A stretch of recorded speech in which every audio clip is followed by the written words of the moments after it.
আসসালামু আলাইকুম সবাইকে। আমাদের ইলেকট্রিক্যাল সার্কিটের বেসিক কোর্সে সকলকে স্বাগতম এবং প্লেলিস্টে আমরা আজকে জানবো কারশফ ল সম্পর্কে। সো কথা না বাড়িয়ে স্টার্ট করা যায় কারশফ ল থেকে। ওকে, আমাদের কারশফ ল পড়াকে জানা দরকার কারশফ ল এর প্রয়োজনীয়তাটা কি বা কেন হঠাৎ করে কারশফ লটা আসলো। So Ohm was feigned or it was difficult to analyze complex circuit by Ohm's law.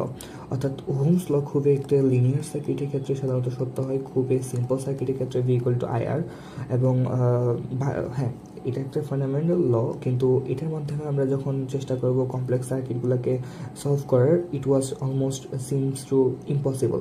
Then German physicist Kirchhoff or Kirchhoff, whatever you say, gave two laws to analyze or explain the circuit, KCL and KVL. First of all, KCL or Kirchhoff current law. It states that the algebraic sum of current entering a node is equal to 0. Mathematically, we can write that summation of I from n is 1 to capital N is equal to 0. অথবা এটা কারশফ current law বোঝায় the algebraic সাম, অর্থাৎ algebraic সাম আর সামের মধ্যে ডিফারেন্সটা আমাদের বোঝা দরকার। সাম বলতে বোঝানো হয় আমাদের হচ্ছে যে কোনো সংখ্যাগুলো দেওয়া আছে, আমরা এটার জাস্ট ধনাত্মক সংখ্যাগুলো যোগ করি। ধরলাম আমরা -2 + 2 + 4 যোগ করতে হবে যে সাম হিসেবে, তখন আমরা হচ্ছে যে সামই করি। কিন্তু আমাদের যখন অ্যালজেব্রিক সাম বোঝাবে তখন এটা এখানের সাথে একটা জিনিস কানেকশন হয়ে যায়, সেটা হচ্ছে ডাইরেকশনটাকে আমরা সেন্সে নিই, ডাইরেকশনটাকে আমরা কাউন্ট করি। সো অ্যালজেব্রিক সাম বলতে বোঝানো হয় একটা নোডের ভিতরে যতটুকু কারেন্ট এন্টার করতেছে এবং যতটুকু কারেন্ট বের হয়ে যাচ্ছে দুটোটা সমান, অথবা এন্টারিং কারেন্ট একটা নোডের ইজ ইকুয়াল টু 0। অর্থাৎ আমরা বলতে পারি যদি টি অফ আই অর্থাৎ সামেশনকে আমরা যদি এক্সপ্যান্ড করি তাহলে T1 T2 T3 এরকম করে Tn পর্যন্ত যাবে। এবং আমরা এটাকে যদি আমরা চার্জ দিয়ে প্রকাশ করতে যাই, আমরা তো জানি কারেন্ট হচ্ছে কি চার্জের মাধ্যমে প্রকাশ করা যায়, প্রতি সেকেন্ডে যতটুকু পরিমাণ চার্জ প্রবাহিত হয়, বা আমরা বলতে পারি I is equal to derivative of Q with respect to T. So আমরা জাস্ট ডিটিটাকে যদি আই এর এই সেটে ট্রান্সফার করি তাহলে এবং দুই উভয় পক্ষে ইন্টিগ্রাল করি তাহলে আমরা পাই Q is equal to integral of I dt. So আমরা লিখতে পারি QT is equal to Q1 Q2 Q3। অর্থাৎ আমরা KCL এর একটা বেসিক বা ফান্ডামেন্টাল হিসেবে আমরা যে স্টেটমেন্টটা বা ম্যাথমেটিক্যালের ক্ষেত্রে যে ইজিয়েস্ট ওয়েতে আমরা এটা চিন্তা করতে পারি সেটা হচ্ছে the current entering node is equal to the current living node. অর্থাৎ যেহেতু আমাদের অ্যালজেব্রিক সাম 0 হবে, দ্যাট মিনস দ্যাট আমাদের একটা নোডে যতটুকু পরিমাণ কারেন্ট প্রবেশ করবে ঠিক ততটুকু পর্যন্ত কারেন্টে বের হয়ে যাবে। এটা কেন বোঝানো হচ্ছে এর আগে আমাদের বোঝাতে হবে ডিরেকশন জিনিসটা। ধরলাম আমরা এখানে একটা নোড কল্পনা করলাম, I1 হচ্ছে এই দিক দিয়ে প্রবেশ করতেছে, I2 এই দিক দিয়ে প্রবেশ করতেছে, এবং যেহেতু এন্টার করতেছে দুইটাই তাহলে হচ্ছে I1 + I2 is equal to 0। এখন আমি যদি এই সাইডটাকে অর্থাৎ এইভাবে প্লাস কল্পনা করি, that means that I1 plus এবং I2 হচ্ছে এই প্লাসের আমার যেটা আমি স্ট্যান্ডার্ড ডিরেকশন ধরে নিয়েছি, ডিরেকশনের অপোজিট থেকে প্রবেশ করতেছে, that means that I2 is equal to -I2, I1 is equal to -I2, বা এটাকে আমরা লিখতে পারি I1 + I2 is equal to 0। তেমনি আমি যদি ডাইরেকশন এদিকে কল্পনা করি, এদিকে ধনাত্মক ধরে নিই, তখন আমরা বলতে পারি I2 is equal to -I1। এটা আমরা কেন বললাম, আমরা এই ম্যাথটা করার ক্ষেত্রে আমরা চিন্তা করব যে যখন আমাদের একটা নোড থেকে কারেন্টগুলো বের হয়ে যাবে, আমরা যদি পজিটিভ ধরে নিই যে কারেন্টগুলো বের হয়ে যাচ্ছে, তাহলে আমরা কি বলতে পারবো যে I2 বের হয়ে যাচ্ছে, I4 বের হয়ে যাচ্ছে এবং I5 বের হয়ে যাচ্ছে। তাহলে আমরা যদি এগুলোকে পজিটিভ ধরে নিই I2 + I4 + I5 এবং বাকিগুলা যেগুলো প্রবেশ করতেছে, তাহলে বিপরীত দিকে আমরা স্ট্যান্ডার্ড দিক ধরে নিয়েছি। কোন দিকে আমরা স্ট্যান্ডার্ড দিক ধরে নিয়েছি না আমাদের যখন নোড থেকে বের হবে সেটা, দ্যাট মিনস দ্যাট আমাদের ভাইস ভার্সা বা অপোজিট থেকে আমরা চিন্তা করতে পারি যখন আমাদের একটা নোডে প্রবেশ করবে তখন হবে নেগেটিভ, মানে -I1 - I3 is equal to 0। অথবা আমরা এভাবেও চিন্তা করতে পারি I2 + I4 + I5 is equal to I1 + I3। কারণ কি? কারণ হচ্ছে আমরা বলছি যতটুকু entering is equal to living in a node, single node. এটা হচ্ছে একটা নোড। আশা করি কনসেপ্টটা বোঝানো হয়ে গেছে। আমি যদি আরেকবার রিক্যাপ করতে যাই, একটা নোডের মধ্যে যতটুকু পরিমাণ কারেন্ট এন্টার করবে ততটুকু পরিমাণ কারেন্ট আমাদের লিভ করবে। এবং আমরা যদি বেসিক স্টেটমেন্টের ক্ষেত্রে চিন্তা করি, the algebraic some of the element of the current entering A node is equal to 0। এখন আমরা যদি কেভিএল এর ক্ষেত্রে চিন্তা করি, কেভিএল বলা হয়েছে কি KVL state that the algebraic some of the voltage around A closed path or loop is 0। এখানেও এলজেব্রিক সাম, অর্থাৎ এখানেও আমাদের ডাইরেকশনটা ম্যাটার করবে।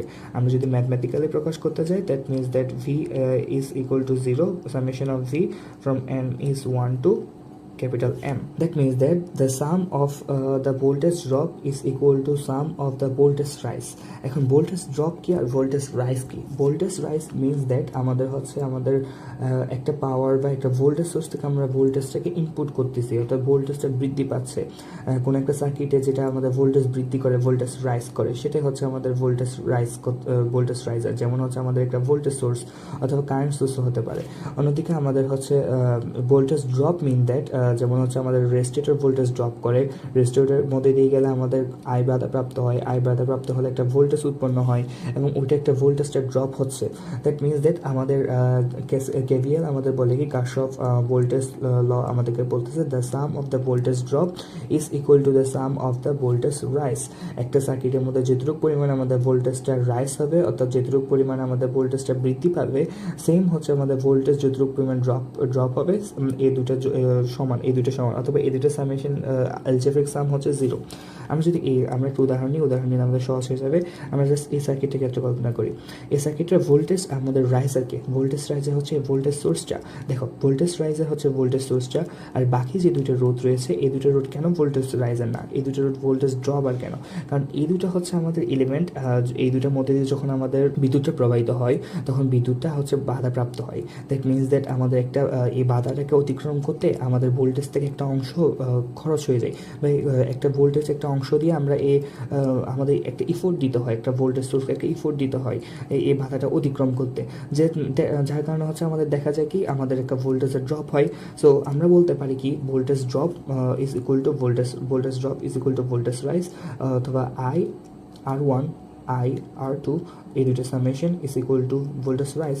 এটা হচ্ছে যেহেতু ভি ভোল্টেজ রাইজ এবং ভোল্টেজ ড্রপ হচ্ছে এই দুইটার ভোল্টেজ V1 বা V2ও বলা যেতে পারে। এখন এটা হচ্ছে একটা বেসিক সার্কিট ছিল, একটা সিরিজ সার্কিট। কমপ্লেক্স সার্কিটের ক্ষেত্রেও সেম হবে, আমাদের যতটুকু পরিমাণ ভোল্টেজটা আপ হবে, আমরা এটা একটা লুপের মাধ্যমে চিন্তা করতে পারি। একটা লুপ আমরা যে কোনো সাইড থেকে ঘোরাতে পারি। আমরা যদি এই পয়েন্ট থেকে চিন্তা করি, that means that V1 plus V2 and minus V is equal to 0। এখন তোমরা বলতে পারো যে হচ্ছে কেন V1 এবং V2-র সামনে পজিটিভ চিন্তা করছি, এবং যে দিক দিয়ে একটা রোধের যে প্রান্ত থেকে হচ্ছে আমাদের কারেন্টটা প্রবেশ করবে সেই প্রান্তটা হচ্ছে পজিটিভ, এবং যে প্রান্ত থেকে কারেন্টটা বের হয়ে যায় সেটা হচ্ছে নেগেটিভ। তাহলে এই দুইটা প্রান্তে হচ্ছে পজিটিভ, এবং আমরা লুপটা এমনভাবে ঘোরাচ্ছি যে হচ্ছে আমাদের কারেন্টের ডিরেকশন এবং আমাদের লুপের ডিরেকশন দুটো সেম। দ্যাট মিনস দ্যাট আমাদের লুপটা সবার আগে পজিটিভ প্রান্ত পাচ্ছে। কিন্তু আমরা যদি এখান থেকে চিন্তা করি, আমাদের লুপটা সবার আগে নেগেটিভ অর্থাৎ স্মল প্রান্তটা পাচ্ছে ভোল্টেজ সোর্সের ক্ষেত্রে, যার কারণে হচ্ছে আমাদের মাইনাস হয়েছে। আশা করি এটা বুঝেছো। এবং আমরা যদি দুইটা এক্সাম্পল দিই, একটা কোয়েশ্চেন আমি তোমাদের জন্য হোমওয়ার্ক হিসেবে রেখে দেবো, কমেন্ট বক্সে আমি আনসারটা জেনে দেবো। আমরা এই কোয়েশ্চেনটা সলভ করি। এটা হচ্ছে বেসিক হচ্ছে আমাদের এন্টারিং এবং হচ্ছে লিভিং নোডের একটা ম্যাথ বলা যেতে পারে। ফার্স্ট অফ অল আমরা চিন্তা করতেছি আমাদের একটা এক্সটার্নাল সোর্স থেকে 30 অ্যাম্পিয়ার কারেন্ট একটা সার্কিটে প্রবেশ করতেছে, এবং আমাদের ভিলো কারেন্টটা হচ্ছে 10 অ্যাম্পিয়ার। এবং আমরা জানি কি আমাদের দুইটা কারেন্টের যোগফল, অর্থাৎ এখানে I1 এবং হচ্ছে 10 অ্যাম্পিয়ারের যোগফল হবে I1 প্লাস 10 অ্যাম্পিয়ারের যোগফলে হবে আমাদের 30 অ্যাম্পিয়ার। কারণ কারেন্ট তো হচ্ছে কি একটা সার্কিটের মধ্যে তৈরি হতে পারে না, ধ্বংস হতে পারে না, জাস্ট রূপান্তরিত হয়, তাই না?